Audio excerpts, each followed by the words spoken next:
My name is Lamin Doekoli from Bala B TV online. May I know your name, please, and which organization you are representing, or where you are working? All right. So my name is Imran. I am a lawyer. I do transitional justice and human rights advocacy. Those are my focus areas. I work for an organization called the Center for the Study of Violence and Reconciliation, which is based in South Africa, but it works across the continent on transitional justice issues. And research as well related to that. Yes, according to your presentations yesterday and your recaps today, this morning, what are your recommendations or what steps do you think is necessary to be taken to implement this religious tolerance in the Gambia or in the world at large? Indeed. So, of course, as I mentioned yesterday, there are rights to freedom of religion and freedom of belief in the Gambian legal framework, in the constitution, in some of our laws. One of the challenges since the end of the former regime has been implementing that. Before we had a very peaceful Gambia coexisting. That has changed and it's changing very quickly also. One of my recommendations is that the legal framework, it has to be there. We already have it actually. It's just about enforcing it. So making sure that those who are responsible for enforcing the law make sure that whoever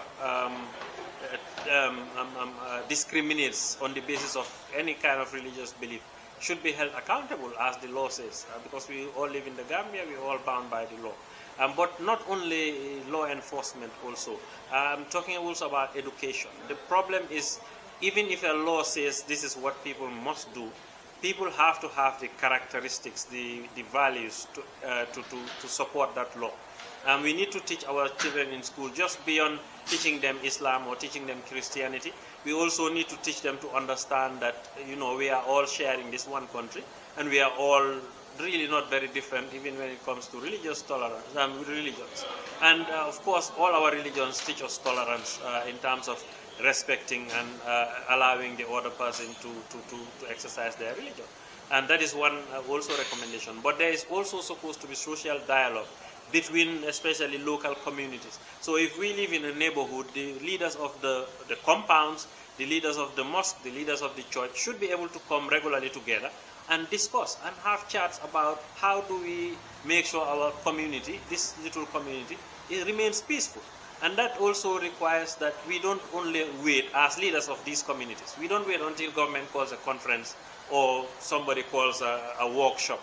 We should be doing it regularly. Every Friday after 5 o'clock prayers, we can meet at the mosque or at the church or at somebody's compound and discuss the progress and the coexistence, the peaceful existence of each other in that community.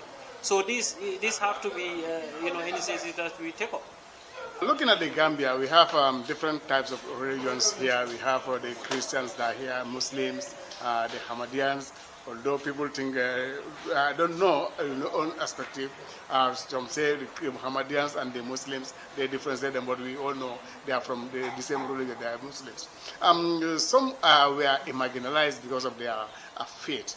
What do you have to say about it? So that is exactly my point that yesterday I made. You see, any society that tries to impose one ideology, one way of believing, tends to end up in conflict and ends up in breakdown. You look at the Islamic Caliphate and the fact that it was not external. We were all Muslims at the time. It was all Muslims, but different interpretations of Islam started to come up. And some of the kings tried to impose one aspect of it. And that led to a lot of conflict. All the 4 imams of the legal schools of Islam that we talk about, all of them were imprisoned by the kings at the time, or the caliphs, right? And that is all because of some differences in how they interpret certain things about the religion. And so it created problem. If you look at the Christian kingdoms as well, the moment the Crusaders got involved in attacking other countries and being used by the state to impose Christianity, in Spain, King Ferdinand and Queen Isabella tried to impose Christianity as the only religion acceptable in Spain. It brought Spain down. with the intellectual brain drain.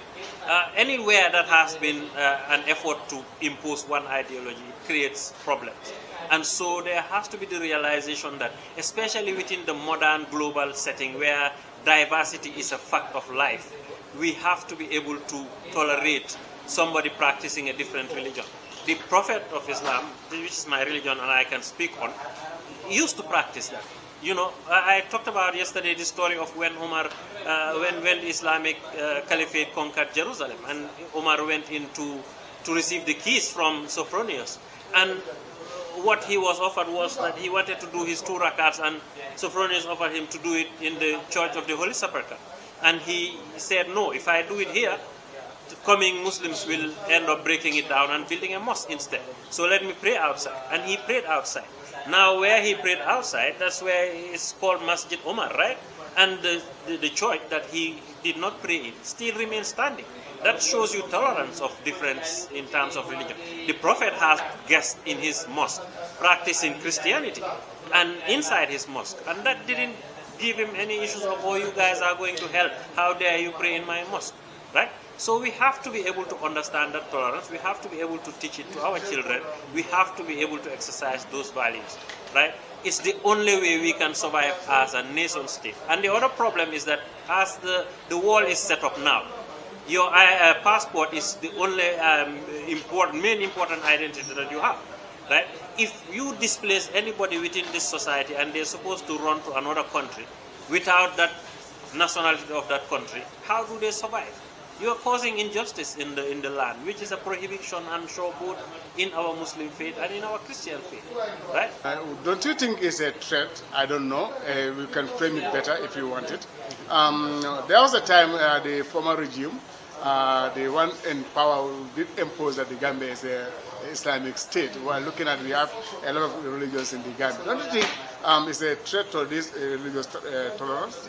It is a threat. And one of the things, again, I spoke about yesterday, the fact that, when the state and this is, when we say the state is secular, a lot of people think it's just a Western idea, but that is not the only issue. Every time political power engages with religious authority, it's usually to use that religious authority to justify whatever it is trying to do. It's most of the time never to benefit the religion. It's usually mostly to benefit the political power. And that is exactly what Yahya Jammeh did with when he was in power. He worked with the Supreme Islamic Council. They are religious leaders. They believe in what they believe in. But he co-opted that and used it to give himself legitimacy. Called him Nasuruddin. He was walking around with the Quran, but killing people and doing a whole lot of things that Islam prohibits. So it was more about establishing himself in power because he knows the Islamic Council represents the majority of the country. And so power is what is usually the focus of the political leader. And that is the reason why we should not allow the state to be involved in pulling religious leaders into its space, because it's only going to be used. I also again highlighted this yesterday in terms of Emperor Constantine in Rome. That is how he used Christianity as a state religion, but used it to justify the things he was doing.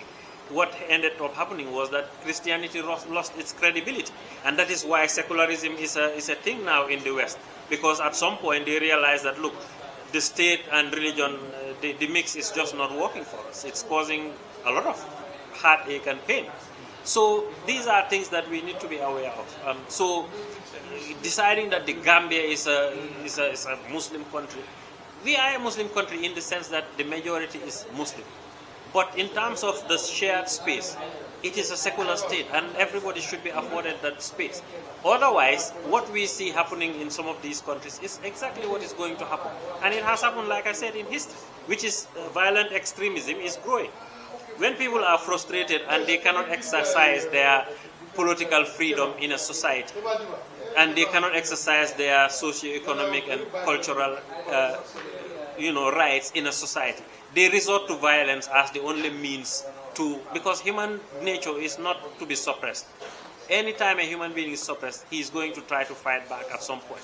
On a final note, what will be your recommendations? My recommendations are exactly what I started with, that we need to have and enforce the legal frameworks that we have, that everybody should be entitled to freedom of religion, and to practice that religion and to manifest it. But there are also going to have to be limits to how much you can practice it, because it should not make you incite violence on others, or practice or preach hate against others, right? But we also need to start that from educating our children. So the schools need to teach children to value equality and respect for each other. Even though we can be different, we can still respect somebody who believes something different. We need to teach that. But our communities also need to work together, whether Christians, Muslims. And this we used to do in the past. So we can work together, the imams, the preacher, the church pastors, the heads of the compounds can come together and know each other more, dialogue more, engage with each other more, and that brings peace. That allows tolerance to happen. I think those are the main solutions. Thank you so much for having time and interview with Bala B TV. Till we meet you next time. Thank you.